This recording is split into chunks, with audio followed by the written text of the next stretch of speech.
তার বাসায় এর আগে তার বিরুদ্ধে অনেকগুলো অভিযোগ আমাদের কাছে ছিল, প্রায় 13-14টা বিভিন্ন সময় লিখিত অভিযোগ আমরা পেয়েছিলাম যে সে নানা রকম নাশকতামূলক কার্যক্রম, জমি দখল থেকে শুরু এরকম অনেক ধরনের কার্যক্রম সে করে আসছে।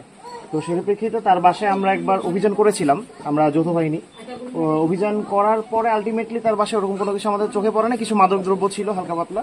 আজকে যে খবর আমরা পেলাম, একটা সলিড কিছু এভিডেন্স আমরা পেয়েছিলাম যে সে ওই যে যৌথ বাহিনী যে অভিযানটা করা হয়েছে সবুজের বাসায় কেন করা হবে, সবুজকে কেন সবুজের ওখানে কেন অভিযান করা হলো, এই নিয়ে সে একটা বিক্ষোভ সমাবেশের আয়োজন সে করতে নিচ্ছে।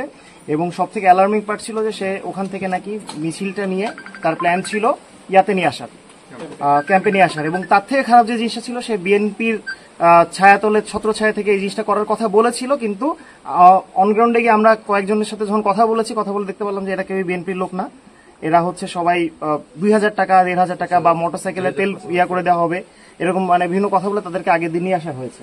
ওর বিরুদ্ধে অভিযোগ হচ্ছে ও বিভিন্ন রকম চাঁদাবাজি, তারপরে দখলদারিত্ব এবং হুমকি ধামকি প্রদান বিভিন্ন জায়গায়, এগুলোর সাথে সে লিপ্ত আছে, এরকম ধরনের অভিযোগ আমাদের কাছে ছিল।